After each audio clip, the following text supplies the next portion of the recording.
বাংলার মুসলিমরা কনফিউজড। একদিকে বাংলার মুসলিমদেরকে বোঝানো হচ্ছে বিজেপি এলে তাদের ঘাড় ধাক্কা দিয়ে বের করে দেবে, এবং তুমি এমন এক রাজ্যের রাজ্য সভাপতি একটি শাসক দল হওয়ার দিকে এগোচ্ছে বলে মনে করা হচ্ছে, সেখানে 30 বা 35%, 40%ও হতে পারে মুসলিম পপুলেশন। তাদের বাদ দিয়ে যোগী আদিত্যনাথও পলিটিক্সটা করতে পারেনি উত্তরপ্রদেশে, তাদের পপুলেশন কম। বাংলায় মুসলিমদের বাদ দিয়ে হিন্দুর দল শুধু বিজেপি হতে চলেছে। প্রথম কথা, আমি একটা অন্য উত্তর দিই। একজন সাংবাদিক প্রশ্ন করেন, প্রায় 7 বছর মুখ্যমন্ত্রী হয়ে গেলেন, আপনি গুজরাটে মুসলমানদের জন্য কি করেছেন, তাদের আর্থসামাজিক উত্তরণের জন্য আপনি কি করেছেন? তো নরেন্দ্র মোদী তার উত্তরে বলেন, আমি কিচ্ছু করিনি, আমি মুসলমানদের জন্য কিচ্ছু করিনি এবং আমি হিন্দুর জন্যও কিছু করিনি। আমি যেটা করেছি সেটা 6 কোটি গুজরাটবাসীর জন্য করেছি। তো আমাদের কাছে 30%, 40%, 60% নয়, আমাদের কাছে পশ্চিমবঙ্গবাসী। 2021 সালে যে সংখ্যালঘু অল্প হলেও মানুষজন বিজেপি করেছিলেন, বিজেপির পতাকা নিয়েছিলেন, তারা কি ধরনের অত্যাচারের শিকার তারা হয়েছে, কতগুলো তাদের মানুষ খুন হয়েছে। 1, 2 হলো, যদি মুসলিমরা মনে করেন আমরা একটাও ভোট বিজেপিকে দেব না, আমরা তৃণমূলকেই জেতাবো, তারপরেও কিন্তু বিজেপি ক্ষমতায় আসবে। বরঞ্চ সেই মুসলমানরা এই মানসিকতা যারা তৈরি করছেন, তারা একবার ডেমোগ্রাফিটা দেখে নিন। আসামের বিজেপি ক্ষমতায় ছিল, বিজেপি ক্ষমতায় আছে, আর এই নির্বাচন হচ্ছে না, এতেও বিজেপি ক্ষমতায় আসবে, বিজেপিকে হারাতে পারবে না ওখানে। আর আমরা মুসলিমদের কাছে গিয়ে বলছি, ভারতীয় মুসলমান যারা দেশটাকে নাপাক বলেনি, যারা দেশটাকে দারুল হার্ব বলেনি, দেশটাকে নিজের দেশ বলে মনে করে, যারা পাকিস্তান ক্রিকেট খেলায় জিতলে বাজি পোড়ায় না, যারা এখানে স্কুলের দেওয়ালে পোস্টার লাগায় না যে মূর্তি পুজো বন্ধ করো, সরস্বতী পুজো করতে দিলে আমাদেরও এখানে নবী দিবস করতে দিতে হবে, এই ধরনের মুসলমানের বিরোধী বিজেপি নয়। আমরা চাইছি তারা সমাজের মূল স্রোতে ফিরে আসুক। আপনি একটা আমার কথার উত্তর দিন তো ভাই, আপনারা এই যে যারা এই রোজ আপনারা সন্ধ্যা হলেই টিভি চ্যানেলে দেখান ফিরহাদ হাকিম বিবৃতি দিচ্ছেন, যেখানে তিনি হঠাৎ জামাত দাওয়াতে ইসলাম তো বলছেন, ওগুলো ঠিক আছে, ওটা ওনার ধর্মীয় ব্যাপার, আমি তো আঘাত দিচ্ছি না। তো ওনার মেয়েরা কোন স্কুলে পড়েছে? জাভেদ খানের ছেলে মেয়ে কোন স্কুলে পড়েছে? কনভেন্টে। যত এখানে এই ধরনের মানুষজন আছেন যারা বিজেপিকে আক্রমণ করেন, তাদের আগে মুসলমানদের চিনতে হবে। তারা গতানুগতিকতার ওই খারিজি মাদ্রাসার বাইরে, তাদের জীবন আধুনিক, তারা বিদেশ ভ্রমণ করেন, আর আপনার যাদের দিকে দূরে সরিয়ে রেখে দিয়েছে তাদের বলছে তোমরা সংখ্যা দিয়ে ক্ষমতা দখল করো। অনিতা দেওয়ান কী কারণে খুন হয়েছিলেন? লাইগেশন ক্যাম্প করতে গিয়ে, ফ্যামিলি প্ল্যানিংয়ের কথা বলতে গিয়ে, ভেসেক্টমির কথা বলতে গিয়ে। আর আজকে যেখানে ফ্যামিলি প্ল্যানিং সরকারের একটা ফ্ল্যাগশিপ প্রজেক্ট, সেই মমতা বন্দ্যোপাধ্যায়ের মন্ত্রিসভার একজন সদস্য সিদ্দিকুল্লাহ চৌধুরী, তিনি বিধানসভার ক্যাম্পাসে দাঁড়িয়ে বলছেন হাম দো হামারা চার। তো এটা কোনো সুস্থ ব্যবস্থায় কাম্য? গ্রাম বাংলায় যাবেন, লেখাপড়া জানা উচ্চবিত্ত, তারা একটাকে দুটো সন্তান নেয়, আর সাধারণ বা নিম্নবিত্ত পরিবার তারা 3টে 4টে 5টাও হয়, হিন্দু হোক মুসলমান। হামদো হামারা চারের এটা হলো আপনার তার বিশ্লেষণ। আপনারা ভোট না দিলেও পশ্চিমবঙ্গে পরিবর্তন করে দেবে মানুষ, কিন্তু তখন কিন্তু মানে আফসোস করবেন না।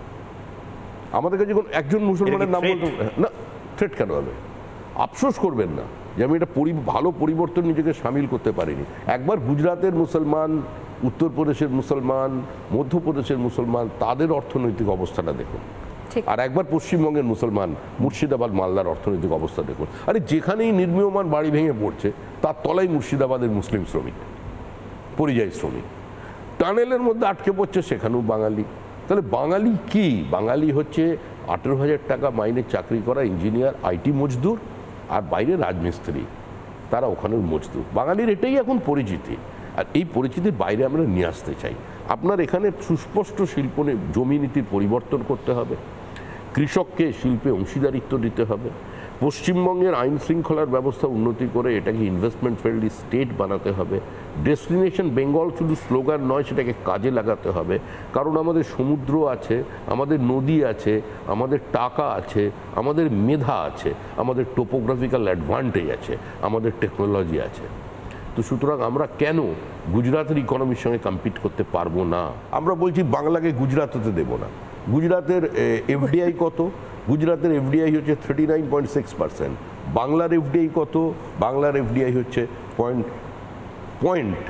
6.6%। তো এই যে ব্যবধানটা তৈরি করলো, সেটা কে করলো? মোটামুটি বালি তুলতে তুলতে তো যে অবস্থা করে দিয়েছে, নদীর গতিপথ বদলে গেছে উত্তরবঙ্গে। আর উত্তরবঙ্গ তো সম্পূর্ণ বিচ্ছিন্ন, বঞ্চিত উত্তরবঙ্গ, অবহেলিত উত্তরবঙ্গ, পিছিয়ে পড়া উত্তরবঙ্গ। এ তো আমি যবে থেকে রাজনীতিতে আছি তবে থেকেই শুনছি। আগে বামপন্থীরা বলতেন, তখন কংগ্রেস বলতো, আমরাও বলতাম, তারপরে তৃণমূল কংগ্রেস হলো, তারাও বললেন। মুখ্যমন্ত্রী এসে একটা ঐতিহাসিক একটা পদক্ষেপ নিলেন, খুব ভালো। উত্তরকন্যা, ওনার একটা একটা কবি মন আছে, নামটামগুলো ভালো দেন উনি সব জায়গায়। উত্তরকন্যা হয়ে গেল। তিনি বলে দিলেন এখানে মন্ত্রীরা আসবেন, সেক্রেটারিরা আসবেন নিয়ম করে, কাউকে আর কষ্ট করে কলকাতায় আসতে হবে না। কিন্তু উত্তরবঙ্গের বাজেটারি অ্যালোকেশন কত? ও তো জল গরম হয় না।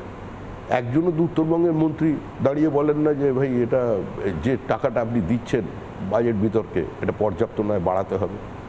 ওখানে আমি মন্ত্রী ছিলাম যখন দেখেছিলাম, গৌতম দেব ছিলেন, একবার উঠেছিল, মিথ্যা কথা বললো, একটু বাড়লে ভালো হয়, মানে এরকম টাইপের। কথা বলতে পারছেন না, জোর করে বলতে পারছে না, ক্ষমতা নেই।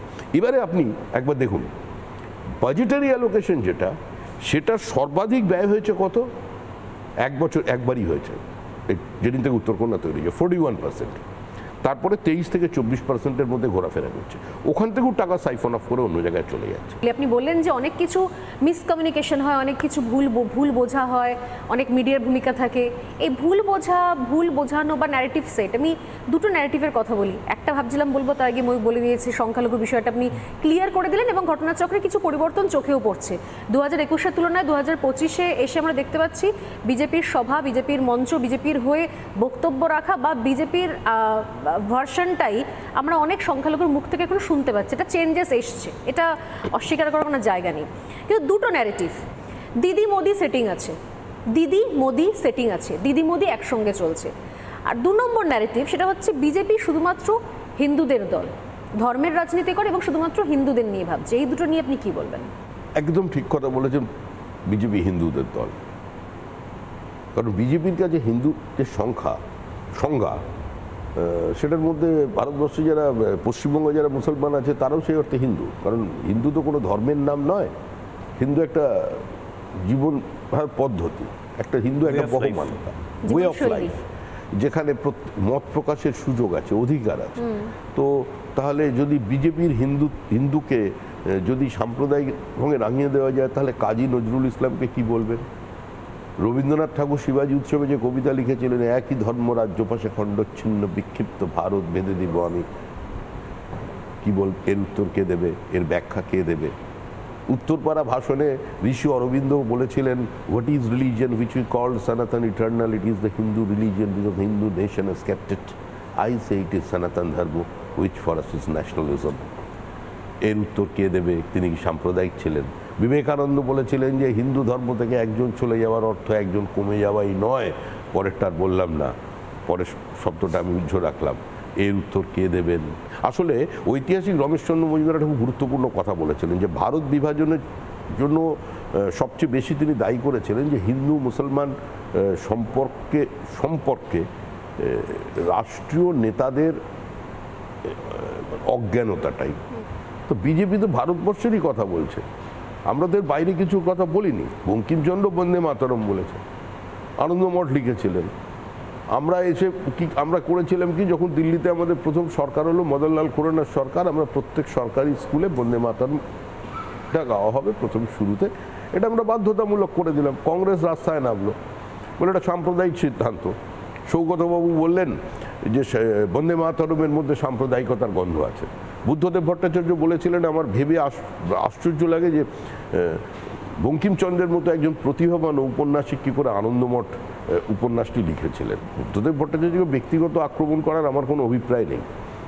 সত্যই বাংলা এবার মাঝখানে একটা বাঙালি নিয়ে চলছে, মানে আমরা এটা বুঝতে পারছি না, এটা ঠিকই আমরা বাংলা জানি না। ওটা আমি সাম্প্রতিককালে একটা সাংবাদিক সম্মেলন শুনেছিলাম, সেখানে মুখ্যমন্ত্রী বলছেন যে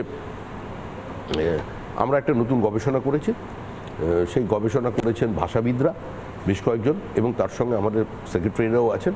এরা সবাই মিলে গবেষণা করে আমরা এটা দেখতে পেয়েছি যে বাংলা ভাষাটা 2 থেকে 2,500 বছরের পুরনো। তো দেখছি আলাপনবাবু ঘুরছেন সামনে, তো বল আলাপন কত দূর আমাদের বইগুলো? তখন উনি বললেন এই মুখবন্ধটা লেখা বাকি আছে।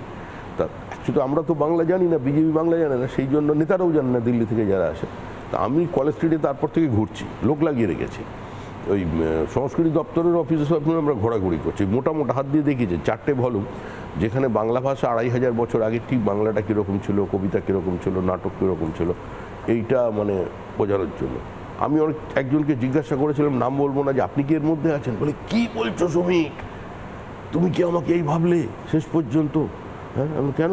বলছে চর্যাপদ যদি আমি হিসাব করে ধরি তাও তো 9ম শতকের নিচে নামানো যাচ্ছে না।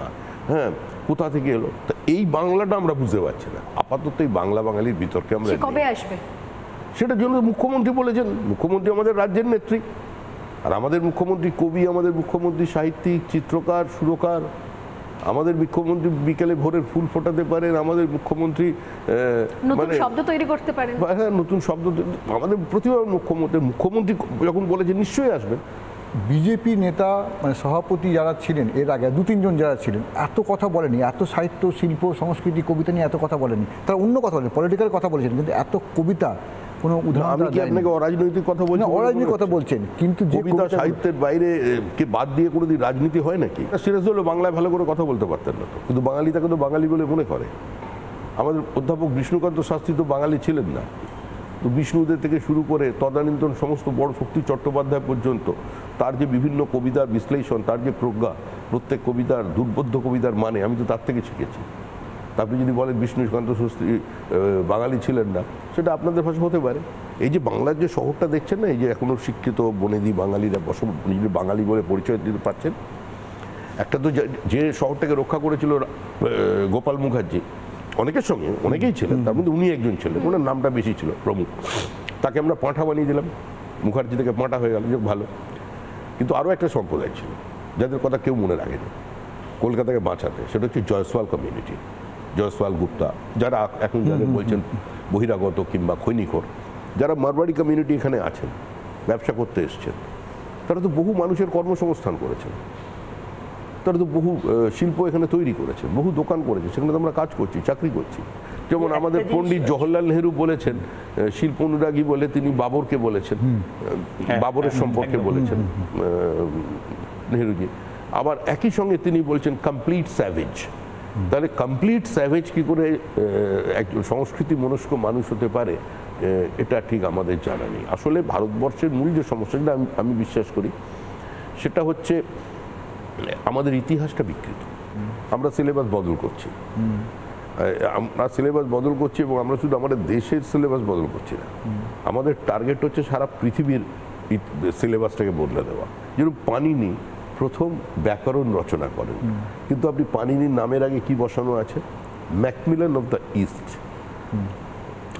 কিন্তু ম্যাকমিলানকে কেন বলা হবে না পানিনি অফ দ্য ওয়েস্ট? এইটা আমাদের বক্তব্য। সুজন চক্রবর্তী একজন অত্যন্ত ভালো ছাত্র, ডক্টর সুজন চক্রবর্তী, তো এটা বলা কি আমার অপরাধ? আমি যদি বলি সূর্যকান্ত মিশ্র একজন ডাক্তার হয়ে মানে নিরুপদ্রব জীবন ছেড়ে মানে তিনি রাজনীতিতে এসেছেন, তার স্বচ্ছতা আছে, এটা কি অপরাধ? আমি কি সিপিএম হয়ে যাব? বা আমি যদি বলি যে বিমান বসু প্রাচুর্য ছেড়ে ট্রামে উঠে তিনি ঘুরে বেরিয়েছেন, একজন মানে অনাড়ম্বর জীবন আজকেও ওই আলিমুদ্দিনের ছাতে কাটিয়ে যাচ্ছেন, তো এটা কি সত্য নয়?